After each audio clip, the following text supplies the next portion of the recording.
Dem AG nominee Jay Jones fantasized about shooting former Virginia GOP speaker. He receives both bullets. What a totally hinged thing to say. On August 8th, 2022, a Republican state legislator received a disturbing string of early morning text messages from a former colleague, Jay Jones, this year's Democratic nominee for Virginia Attorney General. Jones, who at the time had recently resigned from the state house after a brief stint representing Norfolk, had strong feelings about how the political class was eulogizing recently deceased former state legislator Joe Johnson Jr., a moderate Democrat with a long tenure in Virginia politics. Republican legislators like House Speaker Todd Gilbert had begun making public statements honoring Johnson's memory and political legacy, and some of those statements were making the rounds in state legislative group chats. Around 8 a.m., Jones shared those feelings with his former state legislative colleague, Republican House Delegate Carrie Coiner. In a series of text messages obtained by National Review, Jones derided Johnson's political centrism and scoffed at the glowing tributes that were being made in his honor by Republicans in the wake of his death. "Damn, that was for Mark," he wrote to Coiner, suggesting he'd meant to send the text to someone else, and yet that realization didn't stop Jones from joking about what, quote-unquote, that piece of shit Gilbert, quote-unquote, would say about me if I died. Then the conversation took a dark turn. "If those guys die before me," Jones wrote, referencing the Republican colleagues who were publicly honoring the deceased Johnson's memory, "I will go to their funerals to piss on their graves and to send them out awash in something." What the fuck? Jones then suggested that presented with a hypothetical situation in which he only had 2 bullets and was faced with the choice of murdering then Speaker of the House Todd Gilbert or 2 dictators, he'd shoot Gilbert every time, prompting pushback from his former colleagues. Which, once again, when these people call you Hitler, when they call you Nazi, when they call you fascist, they don't actually think you are any of those things. They are just calling you that to mark you as an acceptable target for life ruination, for violence, for murder. This guy expertly paints that picture for us by saying, yeah, Speaker of the House is worse than actual dictators, and I would shoot him instead. 3 people, 2 bullets, Gilbert, Hitler, and Pol Pot. Gilbert gets 2 bullets to the head. Spoiler, put Gilbert in the crew with the 2 worst people you know, and he receives both bullets every time. Imagine wanting to kill a moderate Republican more than actual Hitler or Pol Pot. What the fuck is wrong with you? Coiner, the person receiving the messages, said, "Jay, please stop." Jones said, "LOL, okay. Coiner said, "It really bothers me when you talk about hurting people or wishing death on them. It isn't okay, no matter who they are." The private messages offer a disturbing glimpse into how Jones, who is looking to oust incumbent Republican Attorney General Jason Miyares this fall, describes his political adversaries in private conversation. The violent rhetoric complicates an already contentious and competitive race roughly a month out from Election Day in Virginia, where early voting began on September 19th. Asked about the years-old text exchange, Coiner condemned Jones's rhetoric and said she sent screenshots of the conversation to Gilbert that day. She said she and Jones haven't spoken since, aside from a brief conversation about policy issues. On August 8th, 2022, I had a text conversation with Jay Jones when he said he was not just disturbing, but disqualifying for anyone who wants to seek public office. She told NR, National Review, in a statement, Jay Jones wished violence on the children of a colleague and joked about shooting Todd Gilbert. It's disgusting and unbecoming of any public official. I wonder if she sent the text, like it says she sent the text the same day to Gilbert. I wonder why Gilbert didn't release them until now. Jones and his campaign spokesperson did not respond to repeated requests for comment, and Gilbert also did not respond to a request for comment. The Miyares campaign declined to comment. This is really weird. I don't know why all of them would decline. Like, it makes sense Jones would try to just ignore this and brush it under the rug, but why would Gilbert and Miyares not respond? This is like an easy slam dunk. I don't get it. Following publication, another outlet published a reaction from the Jones campaign. Like all people, I've sent text messages that I regret, and I believe that violent rhetoric has no place in our politics. Yeah, I just don't believe a Democrat when they say this anymore. Considering the amount of violence perpetuated from the left and how much it's either celebrated or downplayed, I don't believe this when a Democrat says it, especially if they have said violent things previously. after his campaign ignored repeated requests for comments from National Review. Let's be clear about what is happening in the Attorney General race right now. Jason Miyares is dropping smears through Trump-controlled media organizations to assault my character and rescue his desperate campaign. This is a strategy that ensures Jason Miyares will continue to be accountable to Donald Trump, not the people of Virginia. This race is about whether Trump can control Virginia or Virginians control Virginia. What are Democrats going to do when they can't just blame Trump for anything anymore, man? What do you mean by this? And also, it's not a smear campaign if you literally wished for violence. It's not a smear campaign if it's not taken out of context and it's just your words that happened, right? Like if there had been some other context that means he didn't say these things, which would mean they were just entirely faked, right? I don't know. Coiner's alarm at her former colleague's violent rhetoric toward Gilbert prompted Jones to call her and explain his reasoning over the phone, a source familiar with the exchange told National Review. According to the source, the Democratic former legislator doubled down on the call, saying the only way public policy changes is when policymakers feel pain themselves, like the pain that parents feel when they watch their children die from gun violence. He asked her to provide counter-examples to disprove his claim. I think that a healthy political class is one that has an undercurrent of some kind of fear of their constituents. Not the fear of being killed, but the fear of being actually voted out and no longer having people that cheer for them, right? Because if you, as a legislator, do not have any fear from your constituents, you are no longer ruling for them. You eventually become a tyrant because you realize you can do whatever the fuck you want to do and still get votes anyway. At one point, the source said, he suggested he wished Gilbert's wife could watch her own children die in her arms so that Gilbert might reconsider his political views, prompting Coiner to hang up the phone in disgust. That's crazy. That's crazy that you can say something like you wish this man's wife could watch her own children die in her arms, or maybe you hope conservative women have miscarriages because you see them as horrible human beings. Those are both crazy things to say. Absolute ghoulish behavior. It really is.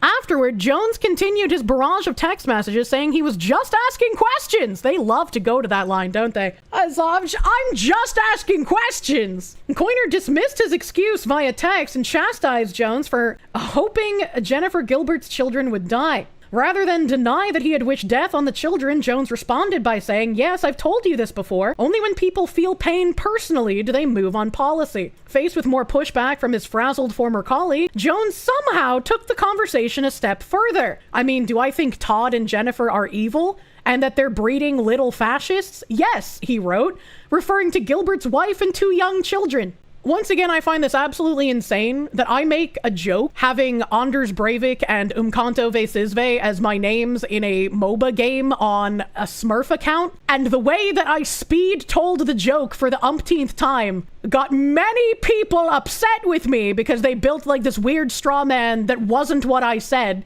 and now you have people running around saying that I wanted children to die or some shit.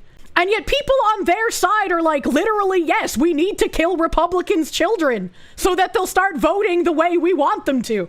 It's all projection, chat. It's insanity. The text revelations from 2022 came amid a turbulent campaign cycle in Virginia politics, as National Review reported this summer.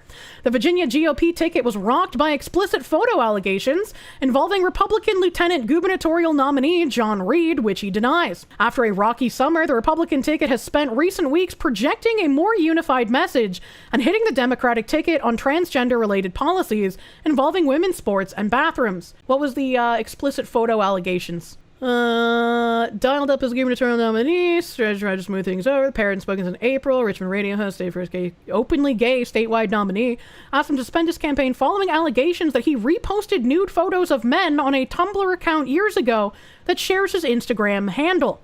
Why would you do this? If you're going to have like a porn account to retweet naked people, or whatever retweets are called on Instagram or Tumblr, whatever the fuck it is, why would you use the same name that you're now using for your fucking campaign run? In the final stretch of the campaign, 36-year-old Jones now faces another slew of other controversies relating to his criminal history, state legislative record, and professional experience. A Richmond Times-Dispatch investigation published this week found that in 2022, Jones was convicted in a reckless driving case after he was pulled over, driving 116 miles per hour on Interstate 64. His punishment was a $1,500 fine and 1,000 community service hours, 500 of which he spent working for his own political action committee. A remarkably convenient sentence for a crime that can land convicts in jail for up to a year. That is remarkably lenient, especially if he was able to spend those community service hours literally on his own work. Come on now. Come the fuck on now. The young Attorney General nominee also faced criticism for his lack of prosecutorial experience in his bid to become the Commonwealth's highest-ranking law enforcement officer, as well as his progressive state legislative record that Republicans pan as being soft on crime. And he's come under fire for exaggerating his legal accomplishments, including the role he played in the District of Columbia's successful 2022 legal victory against a so-called ghost gun manufacturer. Now, this might come across to some viewers as harsh, but I don't really care if his only prior is for reckless driving. I think if you are trying to run for Attorney General, you need to have an absolutely clean record. No prior arrests for anything, and no prior convictions for anything. No prior expungements for anything. If you're going to be Attorney General, it should be a completely correctly clean record. We'd never have an AG again. We need to institute some kind of standards, because clearly whatever standards we currently have are not being respected, and that's what gives us this soft on crime bullshit that lets out people with 25 priors to murder someone, lets out people on 100 priors to do whatever the fuck that guy did. It's insanity. This guy should not be AG in any functioning world.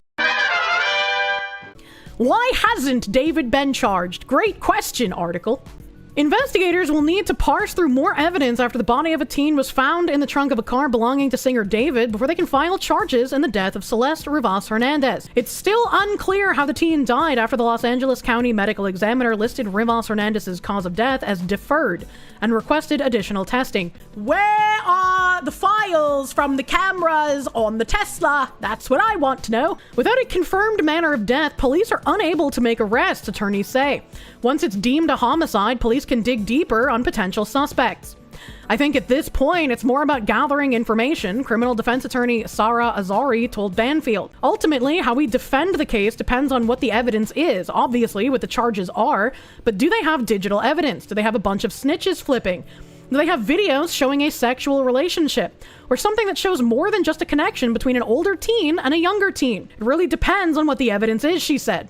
It's a criminal defense attorney, but I don't know if Sarah Azari is specifically David's defense attorney or not. But I really don't like how she said something that shows more than just a connection between an older teen and a younger teen, considering, once again, the timeline goes from when she was 13 to 15. Her remains were found one day after her birthday, which means she was killed when she was still 14, and he was 19 at the time. So to conflate older teen and younger teen, like, yeah, it's technically correct, but it obscures the fact that it's a 19-year-old with a 14-year-old, which is fucked. Rivas Hernandez was reported missing in April 2024 when she was only 13 years old, authorities said. Her remains were discovered inside a Tesla registered to Anthony Burke, David's real name, at a Hollywood tow yard on September 8th. LAPD Captain and Commanding Officer Scott M. Williams had said that there are still questions related to the teen's death. We know for sure that Celeste Rivas Hernandez died and someone placed her body in the front trunk area of David Burke's Tesla, he told People magazine. We know for sure that she died and someone placed her body. Celeste's body was likely in Burke's Tesla weeks before she was found, he told the outlet. So what they're trying to figure out is if she possibly could have died by something like self-inflicted overdose, which where would she have gotten the drugs from would be my next question. And then somebody moved her body to the vehicle after she died, and who that somebody is, we don't know. Or if there was foul play leading to her death beyond some sort of overdose or whatnot.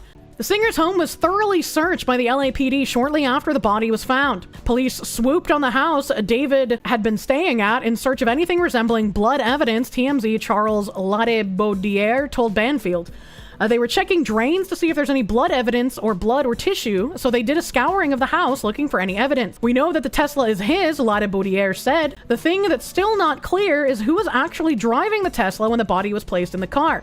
Who parked it where it was eventually found and impounded? Those are the dots that still need to be connected here. Without these answers, it'll be difficult for police to file charges. Questions have swirled about David's relationship with Rivas Hernandez, with some pointing to alleged matching tattoos, song titles, and comments from friends. Friends of the singer frequently saw the pair together and believed they were romantically involved. TMZ's senior news reporter Charlie Neff told News Station in September. David was on tour when he was contacted by police who told him a decomposing body was found in his car.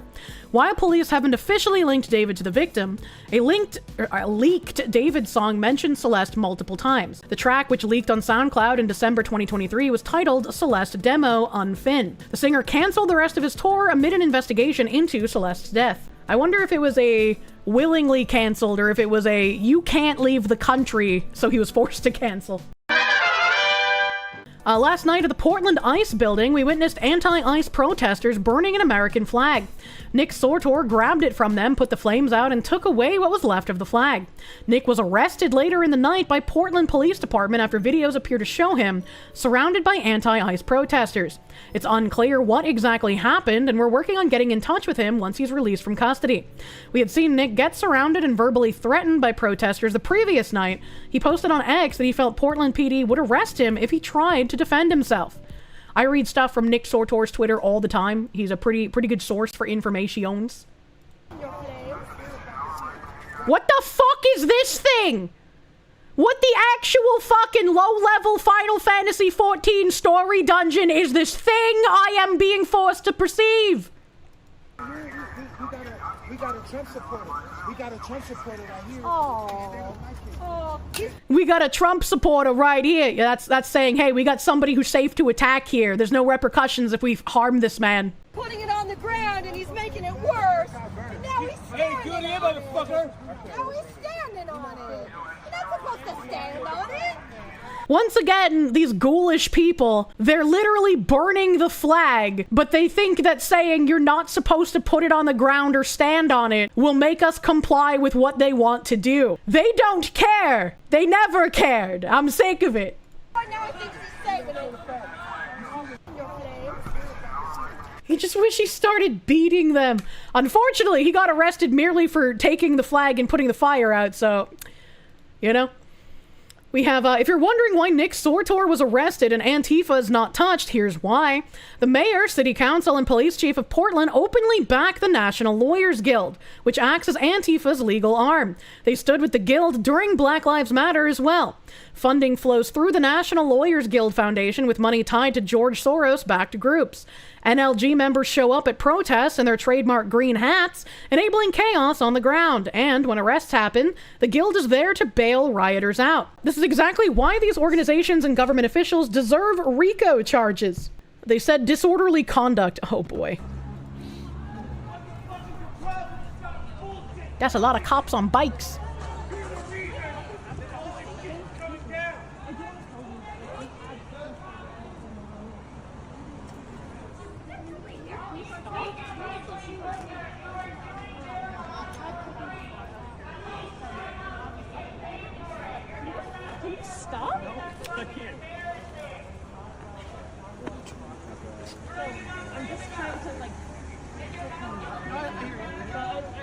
I can't tell what's happening.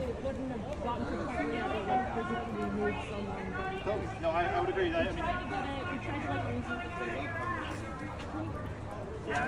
We didn't get very much info. What's worse, a bicycle cop or a female cop? I mean, a bicycle cop might as well be a female cop, let's be real. They don't like it when the tables are turned on them. They don't? Alright, well, I don't know what this shows about disorderly conduct, because I could not understand anything in here. But this Jammies person points to a tweet that they made on September 28th, saying, who's backing the Antifa thugs attacking ICE agents, unmasking the National Lawyers Guild as their legal arm? Across America, Antifa militants are ramping up violence against ICE agents, laying siege to facilities, doxing officers, and turning protests into riots. In Portland, rioters have repeatedly attacked an ICE processing center, clashing with feds in what DHS calls assaults by Antifa-aligned left-wing violent extremists. Similar chaos in Chicago and Illinois with arrests for blocking and confronting agents. Who's enabling these domestic terrorists to keep coming back? Enter the National Lawyers Guild, the radical legal arm shielding them from justice. Founded in 1937 as a far-left foil to the American Bar Association, the NLG was branded by the House Un-American Activities Committee, or HUAC, in the 1950s as the legal bulwark of the Communist Party. The communist-rooted legacy lives on, making the NLG the go-to legal arm for Antifa's assaults on ICE and law enforcement. They don't just watch, they actively protect the perpetrators. And this is a screenshot of some kind of report thing. Pursuant to H-Res 579th Congress First Session, the National Lawyers Guild is the foremost legal bulwark of the Communist Party, its front organizations, and controlled unions. Since its inception, it has never failed to rally to the legal defense of the Communist Party and individual members thereof, including known espionage agents. It has consistently fought against national, state, and local legislation aimed at curbing the communist conspiracy. It has been most articulate in its attacks upon all agencies of the government seeking to expose or prosecute the subversive activities of the communist network, including national, state, and local investigative committees, the Department of Justice, the FBI, and law enforcement agencies generally. And we kind of talked about this on Side Scrollers the other day. Apparently, the Civil Rights Act literally excludes communists and does not count them as human. However, unfortunately, they could still be offered some protections under free speech of our Constitution. So, even though civil rights don't apply to commies, they still might have some of the constitutional protections that our country offers, unfortunately. Through its affiliation with the International Association of Democratic Lawyers, an international communist front organization, the National Lawyers Guild has constituted itself as an agent of a foreign principle hostile to the interest of the United States. It has gone far afield to oppose the foreign policies of the United States, in line with the current line of the Soviet Union. Soviet Union no longer exists, but goddamn, the true communism hasn't been tried. People really are trying. Take their mass defense program.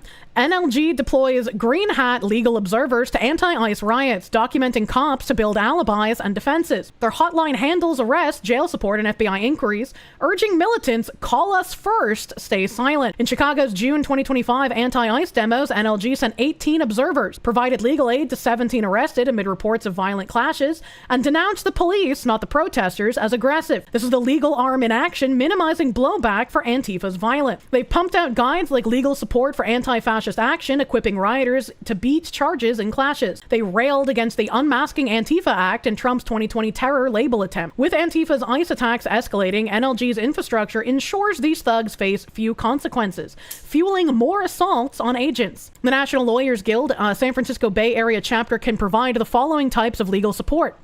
Legal briefing before an action to inform planning. Legal observing during an action to document law enforcement, including any collaboration with fascists or other right-wing forces. Once again, fascists or other right-wing forces. They don't actually believe anyone they're fighting against is fascist, but they know that calling them fascist designates them as an acceptable target. Legal hotline support during an action to report arrests and until arrestees are out of custody. Legal support post-action, including tracking arrestees through the legal system and recruiting pro bono or low-cost lawyers for representation and or coordinating with public defenders and appointed counsel. Connection with bail support through the Anti-Repression Committee and other bail funds. And general legal education, training, and briefing. Bail is their powerhouse tool. NLG chapters like San Francisco's link up with anti-repression groups for bail funds to spring arrested Antifa from jail fast. They co-authored a guide with the National Bail Fund Network to fund defense for actions, code for riots. In anti-ICE violence, this gets attackers back on the streets, ready to target agents again. And you have a screenshot that says, bail funds are an integral part of community-driven mass defense efforts.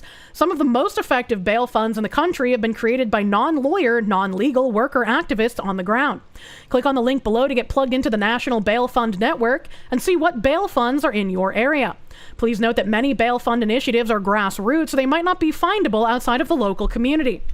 And I think it would be very interesting if someone had the time to go back to the Summer of Love riots and find out every politician and every celebrity that was taking part in raising bail money for Antifa and Black Lives Matter rioters who were arrested during that time. I think it'd be very interesting to just see how widespread it was, because I can't remember every individual who did that. your tax money is conflicting each other. I remember when like streamers would put on like their Twitter profile that they proudly donated to Black Lives Matter. Like, it was such a weird time. Legal defense funds can serve as crucial tools for sustaining grassroots-led movements and defending the people who put their lives on the line for them.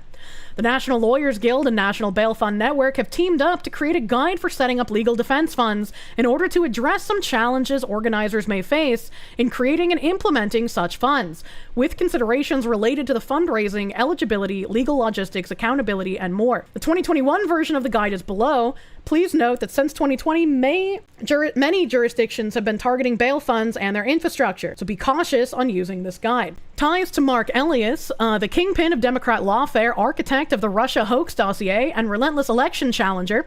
His Democracy 2025 project is an alliance of left-wing groups plotting to protect voting rights code for rigging the system.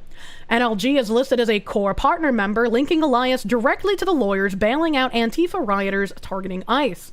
The evidence is piling up. Internationally, NLG pushes the envelope. NLG seeks to change U.S. foreign policy that threatens rather than engages, or is based on a model of domination rather than respect, backing armed struggle as a right to resist in Palestine under international law. The violent ideology mirrors their domestic defense of Antifa's attacks on ICE, proving they're not neutral, they're enablers. We have a screenshot here. The NLG International Committee supports legal work around the world to the end that human rights and the rights of ecosystems shall be regarded as more sacred than property interests. As lawyers, law students, and legal activists, we seek to change U.S. foreign policy that threatens rather than engages, or is based on a model of domination rather than respect. The Guild provides assistance and solidarity to movements in the United States and abroad that work for social justice in this increasingly interconnected world.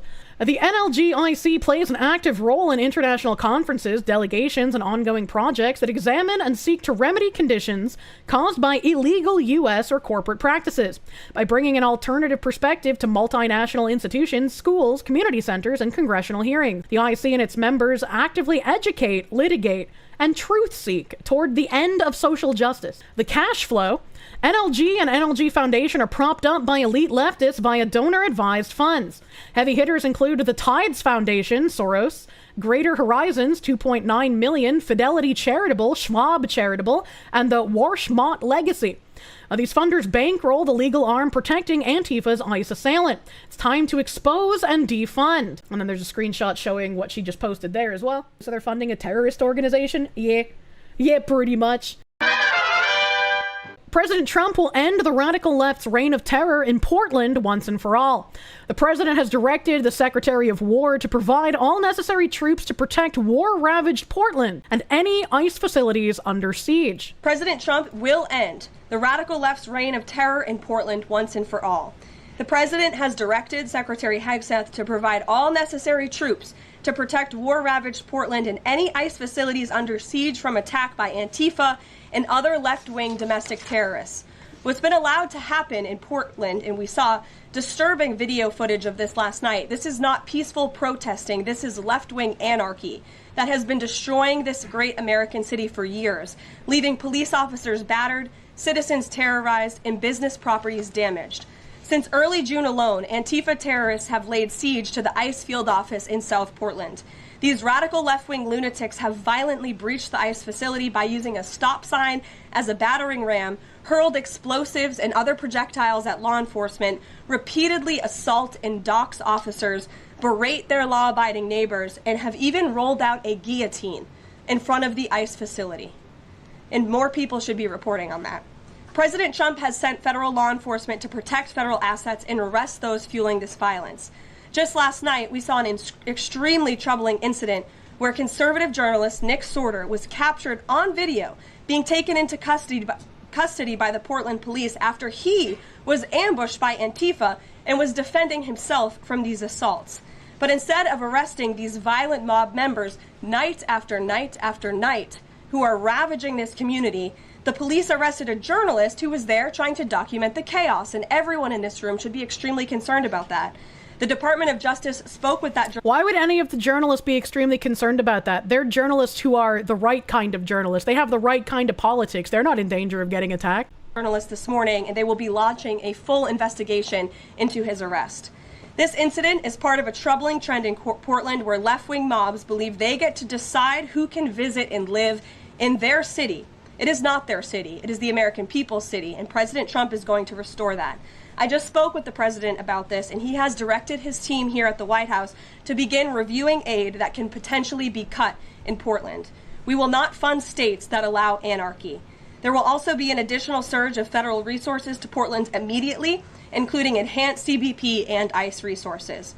Law and order will prevail, and President Trump will make sure of it. And I would love to see it. Does this mean we're going to get some comfy riot streams out of this? Because this was posted today. This was posted today, earlier this afternoon. So I'm wondering if we're going to get some comfy riot streams this weekend. That would be an interesting time. Nick Sortor said, hey, Portland police, you made a big freaking mistake. You proved what we've all been saying for years, that you're corrupt and controlled by violent Antifa thugs who terrorize the streets. You thought arresting me would make me shut up and go away. You couldn't have been more wrong. Stay tuned. And this is exactly what they hope. They hope that when they do you wrong, when they fire you, when they attack you, when you get arrested for defending yourself, that you just shut up and go away. Because when you just shut up and go away instead of outing these people, you give them more breath to continue doing this disgusting shit. This is why you always need to call them out, and you always need to showcase why what they're doing is wrong. A little short video here. Just of him being perp walked, I guess. Literally ridiculous. Literally ridiculous. The city of Portland's about to learn a very expensive lesson. Hell yeah. Attorney General Pam Bondi ordered a full investigation led by Assistant AG Harmeet Dhillon of the Portland Police Bureau following my wrongful arrest last night, Bondi confirmed to me. Fuck around, find out, Portland Police. Pam Bondi personally called me to deliver this news, and I'm incredibly grateful to her for doing so.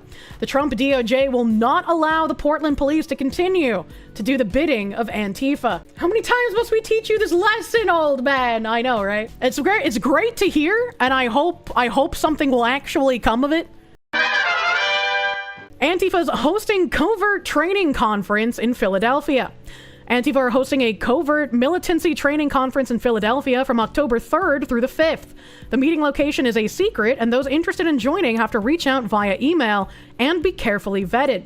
Antifa groups across the U.S. hold similar secretive trainings where recruits are indoctrinated into the extremist ideology and are provided training on how to evade being caught when carrying out crimes. As I wrote in my book Unmasked, the trainings are usually held in radical anarchist bookstores or far-left music venues that double as meeting spaces. And they've just got a little poster here with like a bird picking a lock, a little knight's helmet, walkie-talkies, a hammer. That's not weed, but I don't know what it is. It says Phillies. It looks like it says Philly Skilly 2025 at proton.me, but there's no way that's what it actually is. That sounds so dumb. That's what it is. That sounds so fucking stupid. Philly Skilly is like something I would expect to hear out of like an episode of Rocket Power, man. What the fuck? Convicted killer of 6-year-old boy walks free after serving less than half of his 20-year sentence. Devastated father of the dead son reacts after Ronald Extantis paroled. If I ever cross paths with him, I will kill the man. I saw this on Twitter. I had no idea what it was about, though. I was like, based dad, this is the correct reaction when someone kills your child and justice is served, not, I forgive you. I forgive the monster that did this to my son. No. If I ever cross paths with you, you're fucking dead. I have nothing to live for. You have created a monster. That is the correct response. A 42-year-old man convicted in the killing of a 6-year-old boy in Kentucky after he broke into the child's home in 2015 has been released on parole. That should never happen. That should absolutely never fucking happen. How do you murder a 6-year-old boy after breaking into their home and you get fucking parole? Ronald Extantis, 42, was sentenced to 20 years after being found guilty of second-degree assault in the boy's death, but was released from custody on Wednesday, according to online records.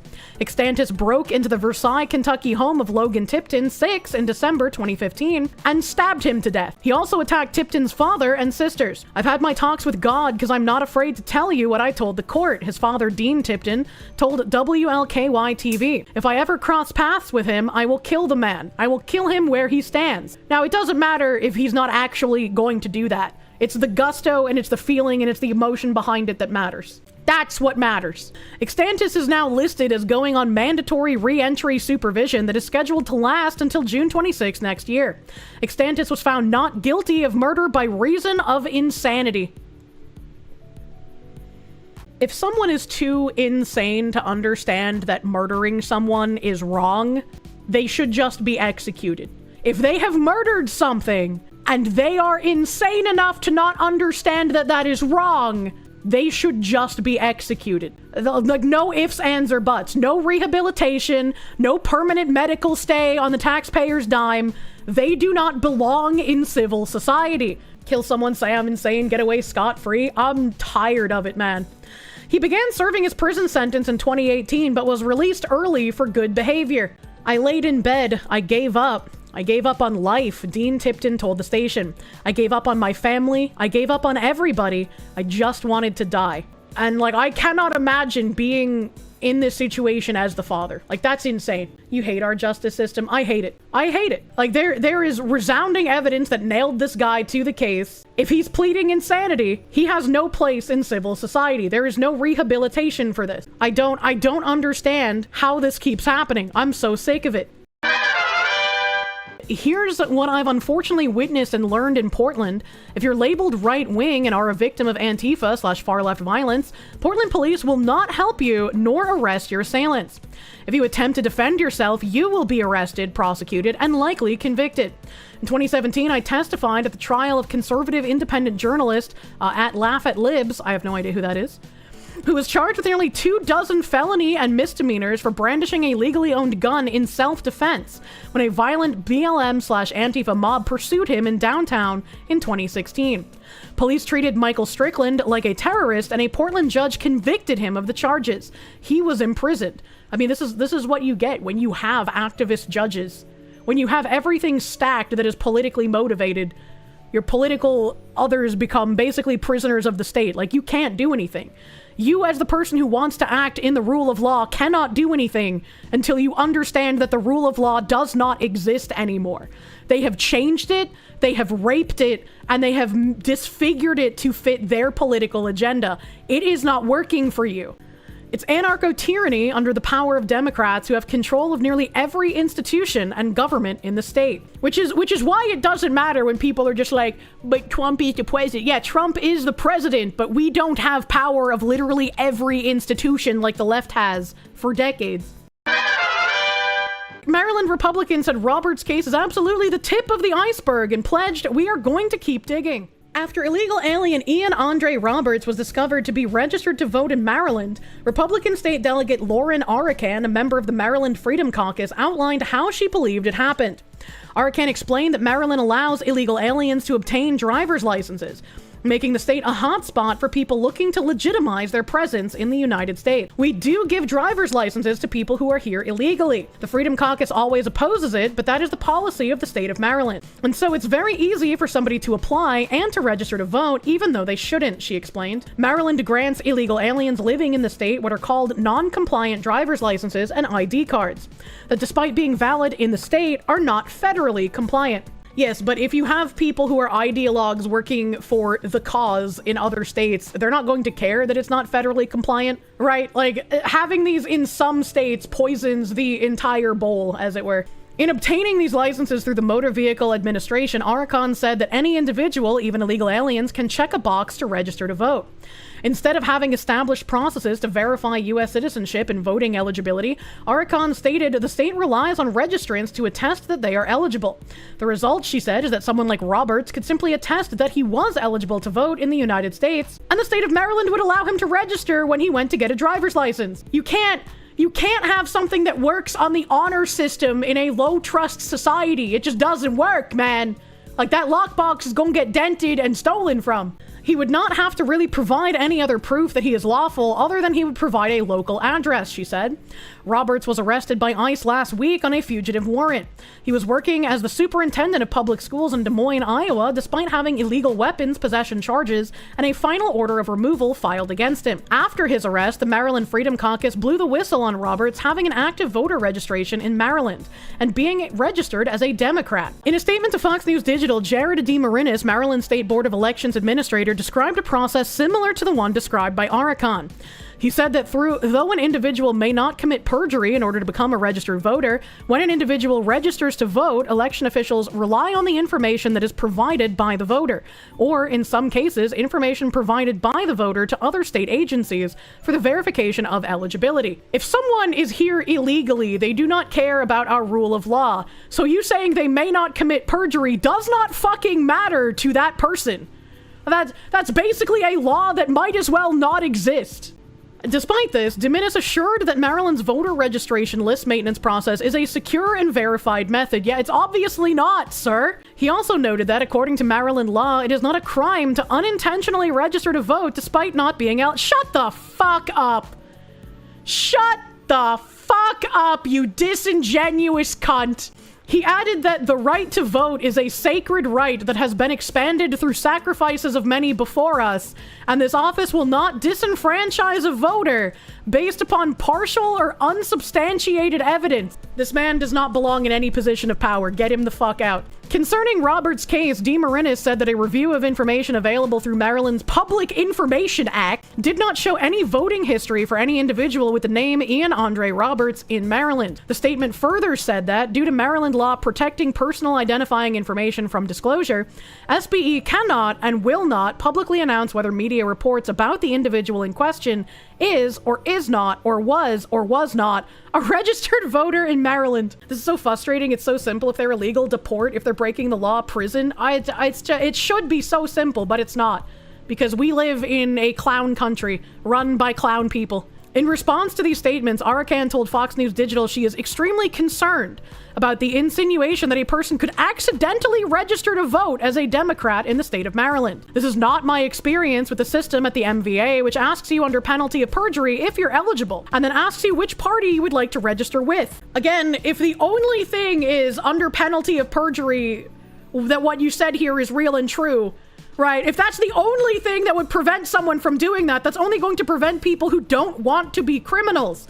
Someone here illegally is already a criminal. Any sentence saying under penalty of perjury, they're not going to give a shit about. That's not accidental. Someone willingly entered that information, whether it was Mr. Roberts himself or an employee of the MVA. We need to know, she added. If an employee is registering people to vote illegally, that's another problem. They've been yelling for years that this is impossible, that they are on top of the voter rolls, and that folks who are here illegally cannot register to vote. They're not doing it, they're not voting, it's not possible, and now it comes out that it's entirely possible. And indeed, it is occurring. I mean, it's the same thing, and I don't know how they keep getting away with it. They're always just like, oh, this isn't happening, and then they're shown proof of it happening, and they're like, well, it was happening, but that's not a big deal, why do you care? And then it escalates even more, and they're just like, well, actually, it was a good thing that this was happening, you know, don't worry about it. It was the same with healthcare. They were like, illegals actually don't have access to healthcare in the United States. That's been proven wrong for how many years in a row, but they keep saying it, and some people still keep believing it for some reason. It is absolutely the tip of the iceberg. I think it could be huge, she added, and we're going to keep digging until we get to the bottom of how many folks we could be looking at on our voter rolls who are still not eligible to vote in the United States. Fox News Digital reached out to Maryland Democratic Governor Wes Moore's office for comment, but did not receive a response by the time of publication. Someone needs to compile all these cases of two-tier justice system. They're getting really messed up. Two-tier justice system is just a myth. That's a far-right conspiracy theory, my guy. Har, har, har. The Des Moines revokes education license of the school superintendent arrested by ICE. Wow. Something minor happened, at least. The superintendent of Iowa's largest school district said his education license revoked by state education officials following his arrest last week by U.S. ICE agent. Ian Roberts, the superintendent of Des Moines Public Schools, was detained by ICE agents on Friday morning in what the Department of Homeland Security described as a targeted enforcement operation. In a statement to The Guardian last week, DHS officials said Roberts, who is a native of Guyana, was arrested because he had a final order of removal and no work authorization. ICE officials also said that Roberts has existing weapons possession charges from February 5th, 2020, and he entered the U.S. in 1999 on a student visa and was given a final order of removal by an immigration judge in May of 2024. I still find that it's really ridiculous that he overstayed his student visa and it took like damn near 23 years, right? 24 years? I can't do math. In order to actually get him the fuck out. Like how did it take so long to remove someone in our country illegally after overstaying his visa? That's wild. 25 years. Thank you for the math, chat. ICE officials said that when Roberts was arrested on Friday, he was found in possession of a loaded handgun, and the Bureau of the ATF is investigating how he obtained it. Following his arrest, Iowa's Board of Educational Examiners appears to have revoked Roberts' education license. According to the board's website, the revocation was issued on Sunday. In a letter dated the 28th of September and addressed to Roberts, the board's executive director, Michael Cavan, wrote that their office had received information that you no longer possess legal presence in the United States. Therefore, you are not able to hold a license issued by the Iowa Board of Educational Examiners. The letter states the license issued to Robert is no longer valid and that his authority to serve as superintendent is revoked. The letter states that Robert has until October 28th to appeal the decision. On Saturday, the Des Moines School Board voted to place Roberts on administrative leave. Roberts, 54, began his term as superintendent of Des Moines schools in July 2023. Prior to joining DMPS, he served as superintendent of the Mill Creek Township School District in Pennsylvania for 3 years, according to the Iowa District's 2023 announcement of Roberts' appointment. That's a little wild that he was able to be superintendent for a prior school district for 3 years and nobody found out he was here illegally. Like, holy shit, man. Do some fucking background checks. He should get nothing. Yeah, I don't think he should have a chance to appeal, but I guess we gotta follow the law, even though they don't. The announcement also states that Roberts was born to immigrant parents from Guyana and spent most of his formative years in Brooklyn. On Friday, Jackie Norris, the Des Moines School Board president, said that Roberts had been an integral part of our school community. The district also said in a statement, Roberts has a previous firearm charge relating to a hunting rifle, which he disclosed to the DMPS board during the hiring process. He provided sufficient context and explanation of the situation to move forward in the hiring process. He has also spoken publicly about this experience. The district said on Saturday that everything the district has on file indicates Dr. Robert affirmed that he was a citizen who was eligible to work for the school district, and a comprehensive background check was completed as a part of the hiring process. On Monday, the Des Moines School District said in a news release it had learned the Iowa Board of Educational Examiners had officially revoked Roberts' education license to practice in the state of Iowa, and the school board is now scheduled to take action to place Roberts on unpaid administrative leave. Oh boy. This action is required by law, the statement added. Norris said in the release that new information and confirmed facts will continue to inform our decisions as we develop a path forward. Two things can be true at the same time. Dr. Roberts was an effective and well-respected leader, and there are serious questions related to his citizenship and ability to legally perform his duties as superintendent. In the news release, the board also said it reached out to Roberts' counsel and hopes to soon have more information that will guide the board's next steps. A Des Moines Public School Board special meeting is scheduled for Monday afternoon to consider new information that has been learned relating to the detainment of Superintendent Dr. Ian Roberts. I don't like how they're still calling him doctor. According to the Des Moines Register, Roberts is currently being held at Woodbury County Jail. If it was required by law, they made no decision, they suck, yeah, right? Every single place he worked for failed to validate his work authorization, which in itself is illegal. They should all be punished. Hard agree.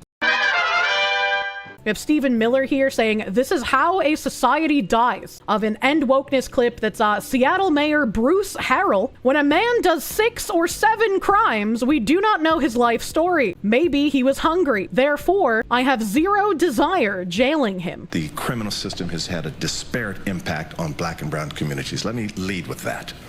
So when this person is committing 6 or 7 crimes, I don't know his or her story. Maybe they were abused as a child. Maybe they're hungry.